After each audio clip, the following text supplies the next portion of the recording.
centuries, the people of Bihar have been victims of the ravaging river Kosi. Born in the Himalayas, among majestic peaks, the Kosi rushes to the plains of Nepal and Bihar. Once on the plains, the river, like a writhing snake, changes its course almost at will.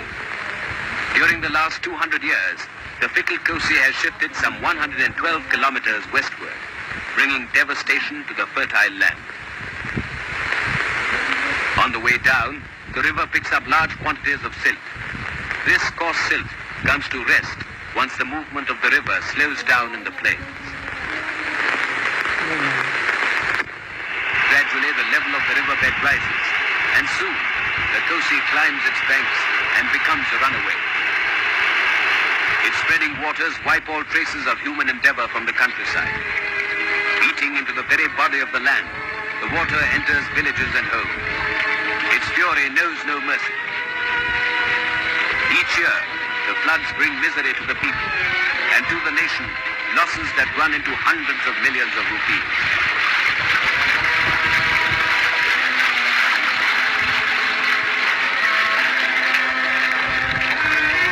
Communications are disrupted. Crops are washed away. The land, coated with coarse silt, is rendered dry and arid for generations. Soon after independence, the government of India decided to tame the river.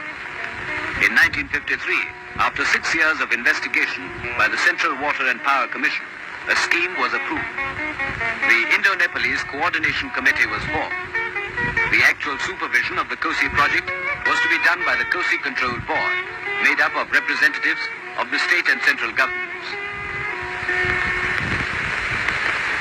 The Kosi River Valley project consists of 4 stages. The first is the construction of earthen embankments to hold the river on one course. The second is a protective measure and involves the construction of a barrage on the Indo-Nepal border near Bhimnagar. The third step is the digging of canals in Nepal and North Bihar on both sides of the river Kosi. After this, a hydroelectric power station with a generating capacity of 12,000 kilowatts will be set up. On the 14th of January 1955, work started at the site.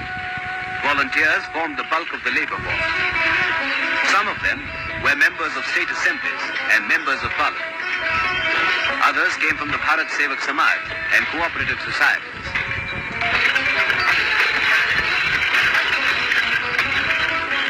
The National Cadet Corps and the Auxiliary Cadet Corps lent their help too. It was the first time so many social workers helped in a project like this. About 243 kilometers of embankments were completed, thus confining the Kosi to a breadth varying from about 4.8 to 16 kilometers.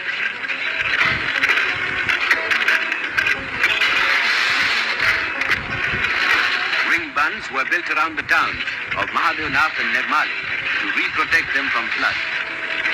Eventually, 300 villages will be submerged. About 1,015,000 people have to be resettled at a cost of about 21 million rupees. But the cost and the effort are negligible in comparison to the benefits of this River Valley project.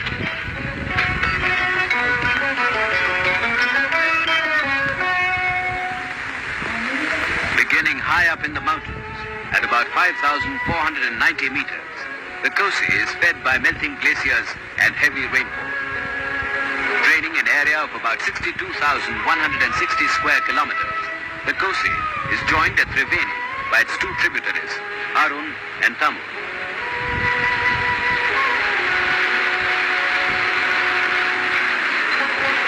This swollen river, now called the Sapta Kosi, passes the sacred shrine of Barakshetra in Nepal and enters the plains majestically at Chapra. From there, it moves about 241 kilometers across North Bihar till it meets the Ganga and Purnia district. The Kosi, by flowing through Nepal and Bihar, links them and is the basis of the second stage of the Kosi project. Surveys were conducted and readings taken at the proposed site of the barrage.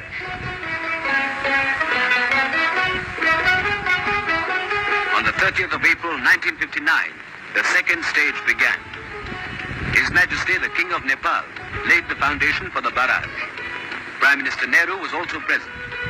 The ceremony was another link in the chain of friendship between India and Nepal.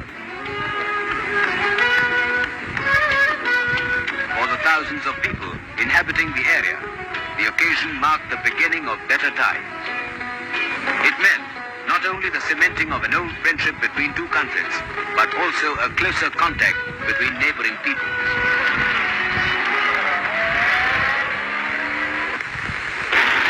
From the initial blasting of rock, right through the numerous phases of the project, they are now working together for a common end. Thus, it has been not merely an opportunity for men to learn about machines, but men to learn about men. During the peak season of the construction, about 1,020,000 workers were employed at the barrage site. They came not only from Bihar, but from the corners of India and Nepal as well. Also aiding in this gigantic scheme were machines that roared tirelessly on, working day and night. Huge machines capable of handling the work of many men put together added speed to the project. Large quantities of earth had to be transported and dumped.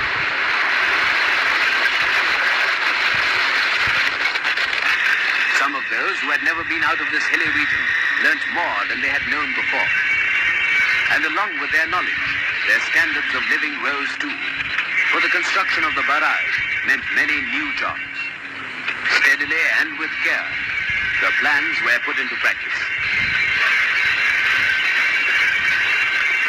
Slowly but surely, progress has been made. A solid structure of reinforced concrete has arisen.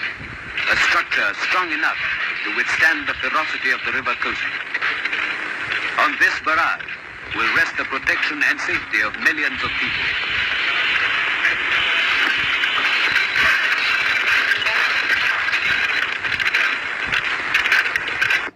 When completed in 1963, it will be capable of diverting water for irrigating more than 11,040,450 hectares of land.